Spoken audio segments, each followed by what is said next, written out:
We've been talking about Right Side Broadcasting going over to CPAC in Florida this coming weekend to showcase a lot of the speakers there at that event. And my next guest, well, she'll be there as well. About this time last year, well, she got sent to jail for violating a restraining order here in Dallas, Texas. Shelley Luther joins us to talk about her adventures as being a salon owner during the time of COVID and the business shutdowns. The adventures of a salon owner, you never thought you'd say that. I never thought I'd say that. And you said something earlier about, I asked her what it was like in jail. We'll get to that in a second, but I never thought I'd ask you what was it like in jail. But let's go back a year, basically this time last year. Yes, it's almost the year anniversary of the Dallas shutdown in just, a few weeks. Walk me through that. Like, what was the process when you had to make that decision that you were forced to close down and you said, I don't really want to close down?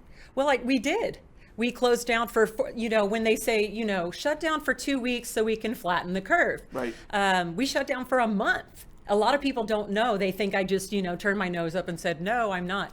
We shut down for a full month and they kept moving the goalposts, moving things back, and we weren't getting any money. My stylists were thinking about cutting hair at home, which would have been, in my eyes, not as safe. And so we decided to create a sanitary environment and follow all the CDC guidelines to the max and even more, and allow our customers to come. And it's not about a haircut. It's about our clients my stylists being able to feed their families. And if people wanted to come in, that's great. If they didn't and they didn't feel safe, that's great too. But we couldn't stay shut down forever. And I feel like if we didn't do something, we were going to be in big trouble. So a local judge walk me through the restraining order process that actually ended up you in jail. The local judge gave me a restraining order, a TRO, against my own business, my personal business, saying I couldn't be there. Not only couldn't I be there, it couldn't be open. And I said, no, I'm not doing it. So we had a hearing, and that was supposed to be on Zoom because of COVID, but he changed it late the night before for it to be in person in his courtroom, and I got arrested in his courtroom. And it was obvious before the trial even started, I was getting arrested that day. Okay, so when this hit social media and it hit the local news outlets here in Dallas, what was the number one question people were asking you? Why are you doing this? Is it worth it going to jail? You're fighting for principle here. It was, how could you do this? Like, how could you do that? Like, not in a mean way. No, not critical, but like, how did you have the nerve to do this? How did you have the courage to do this? And I'm like, how did you not? To me, it was more normal to say no. And I'm a rule follower. I was a school teacher for 13 years. My life lived by bells. My dad was a master gunnery sergeant in the Marines. Like, I followed the rules, but when it came to a point where we had no choice, like there was no choice, you have to stand up and say no. And you got a lot of support on social media. You got people following your page that don't even live in this area. Yes, all over the world. When it happened and I got out of jail, we were interviewed by BBC, and both sides of the aisle, because to me, it wasn't political to stand up and say that's not right. I was standing up for every small business owner, and I made that very clear from the beginning. This is not red, blue, black, white, age. It's nothing like that. We have to stand up to the government because they were created for us. They were not created to rule us. So to me, that I had to. Okay, so you go to jail, and I'm going to ask you that question. What was it like in jail? It was real jail. A lot of people ask me, oh, you must have went to this prissy part, and they put you, they took really good. No, it was Lou Sterrett in the dirtiest, grossest, and I was treated just like everybody else. And I'm not saying I was mistreated, but I was treated like a prisoner. No special treatment for Shelley Luther, right? No, strip searches, all of it. Anybody asking for a haircut in jail? Well, I don't cut hair, so and we can't have scissors. There you go.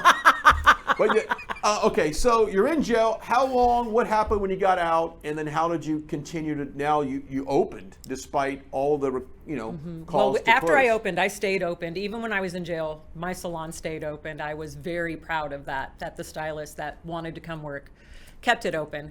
I was sentenced to 7 days in jail, and I served 48 hours, which was 2 full nights in jail. And the Texas Supreme Court, my attorney actually wrote a writ of habeas corpus, which I couldn't even tell you what it is now, that got me out temporarily. And right now, a year later, my case is still in the Texas Supreme Court. I could go back for the rest of the 5 days and serve them. And the city of Dallas is still spending thousands and thousands and thousands of dollars of your tax money, all the Dallas, to try to take my salon away and charge me, you know, all of these unnecessary fines and things, because I've put the city of Dallas in danger. So, but this moving forward, you're opening a new chapter in your career. You've got a show coming up that actually inspires people to do something good. I do. You know, we met a lot of really great people along the way, and it's a little embarrassing. I would meet people and they would call me a hero, and I don't think of myself that way. I just felt like I did what I thought was right. But we really did meet some actual heroes that people don't know about, and they're just living among us. And I said, you know what, it'd be great if we got some of these people some airtime and said, you know what, these are the true heroes. They're living among us. They're walking around, ordinary people, but you don't know some of the crazy, amazing things some of these people have done.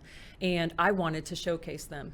I wanted to make sure that it was known that there are people walking around that are just amazing. Yeah, and I'm glad you're telling that story. How can people watch this new show, by the way? Well, it's going to be all across social media, everywhere. But if you go to couragetostand.com, which is our organization, you can find out everything. You can even get on our email list and never miss a show. There we go. And of course, we're going to be at CPAC starting on Thursday to Sunday, full coverage of all speakers, not only in the main stage, but also down on Media Row. You're going to be there. Let's talk about your appearance. So I'm going to be on the main stage with a gentleman named Ian Smith. A lot of you might know him. He was the gym owner, I think from New Jersey. Yes, I was just going to bring him up earlier. Yes, and I've never met him or talked to him or anything, but we have a lot in common. Yes, you do. And so it's actually going to be a panel about the Fifth Amendment.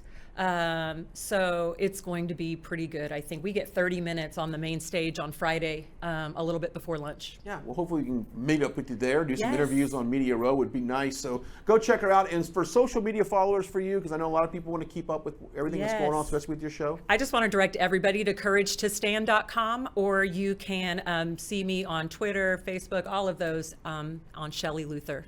There you go. One final question for Shelley. How's my hair look? It looks pretty good. I need a. It's really good to go with that kind of like messy look, because if it's windy, no matter what, you're still looking good. I've got a pound of hairspray in here. That's the key to everything. Thank you so much for joining us. I appreciate it. Thank you for having me.